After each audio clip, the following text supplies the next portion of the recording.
मेरी लड़ाई हमेशा से अपने प्रदेश को एक विकसित राज्य बनाने की लड़ाई रही। आज तक जितने निर्णय लोक जनशक्ति पार्टी रामविलास ने लिए वो इसी सोच के साथ लिए कि कैसे मेरा प्रदेश विकसित राज्य बने, बिहारियों का खोया हुआ गौरव, बिहारियों का खोया हुआ सम्मान लौटे।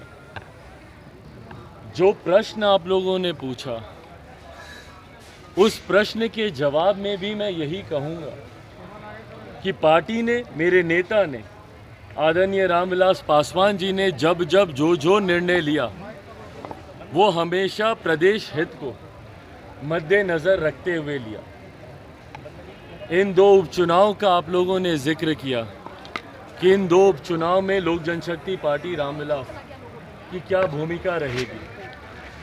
मैंने हमेशा से इस बात को कहा है कि बिहार और बिहारियों को बर्बाद करने में सबसे बड़ा अगर किसी का योगदान रहा है तो वो हमारे आज के मुख्यमंत्री नीतीश कुमार जी का ही रहा है। मैंने हमेशा से उनकी नीतियों का विरोध किया है क्योंकि मैं नहीं मानता कि उनके पास कोई ऐसी नीति है जो मेरे प्रदेश को एक विकसित राज्य बने। मुख्यमंत्री जी के 7 निश्चय में बिहार के विकास से जुड़ा हुआ कोई विषय नहीं। नली गली को अगर विकास माना जाए तो मैं नहीं मानता। नल जल ये बेसिक ज़रूरतें हैं जिसको गवर्नमेंट एजेंडा बनाकर कार्य करना ज़रूरी नहीं है। गवर्नमेंट एजेंडा में IT job, IT sectors, educational hub बनाना, इन तमाम तरीके की बड़ी योजनाओं को जोड़ने की ज़रूरत है। आप जा रहे हैं रोजगार को लेकर आपकी क्या नीति होगी ये आपको बताने की ज़रूरत है, जो कि मुख्यमंत्री जी के पास नहीं। और इसीलिए मैंने मुख्यमंत्री जी का हमेशा से विरोध किया।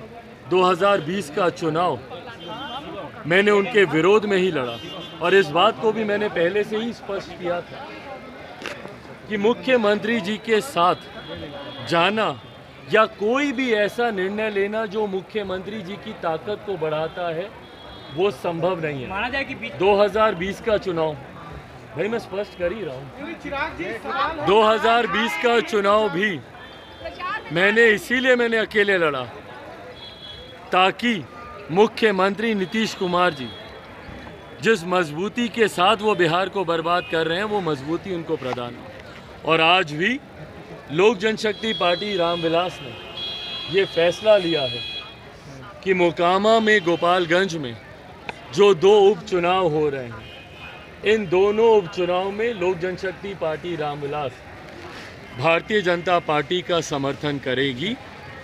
उनके पक्ष में हम लोग चुनाव प्रचार करेंगे और उपचुनाव में भारतीय जनता पार्टी के प्रत्याशियों की जीत सुनिश्चित हो, इसके लिए लोक जनशक्ति पार्टी रामविलास निर्णय लेते समय बहुत बीता है। आप सब जानते हैं कि एक लंबे समय से ये बातचीत चल रही थी। आज से नहीं, लंबे समय से मेरी नित्यानंद राय जी से, केंद्रीय गृह राज्य मंत्री, उनसे बातचीत चल रही थी। भाजपा के कई शीर्ष नेताओं से बातचीत चल रही थी। कल रात एक लंबी मुलाकात मेरी केंद्रीय गृह मंत्री आदरणीय अमित शाह जी से मेरी एक लंबी मुलाकात हुई। तमाम बिंदुओं थे जिनके ऊपर चर्चा होनी ज़रूरी थी।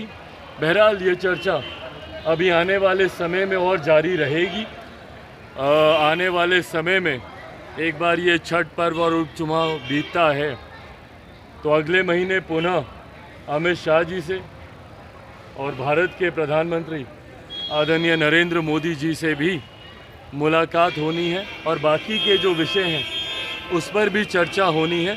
पर इस उपचुनाव को लेकर ये फैसला ले लिया गया है। पार्टी के तमाम वरिष्ठ नेताओं के साथ बैठकर भी इस पर चर्चा हुई है। मैं ज़रूर मानता हूँ कि समय कम है प्रचार में। अब महज 2 दिन ही रह गए भैया, कल और परसों का ही दिन रह गया है। इस कम समय में पार्टी के द्वारा जितनी मेहनत संभव हो पाएगी पार्टी वो मेहनत करेगी। ताकि भारतीय जनता पार्टी के प्रत्याशियों की जीत को हम लोग सुनिश्चित कर सकें। भाई मैं उपचुनाव का मैं जिक्र कर रहा हूं कि इस उपचुनाव में लोक जनशक्ति पार्टी ने ये फैसला लिया है कि भारतीय जनता पार्टी के पक्ष में केंद्रीय मंत्री बनेंगे, केंद्रीय मंत्री बनने जा रहे हैं। कल मोकामा में रोड शो है आपका। भाई ये कार्यक्रम अभी बैठ के तय होगा। भाजपा के प्रदेश अध्यक्ष, हमारे प्रदेश अध्यक्ष बैठ के इस कार्यक्रम को तय करेंगे।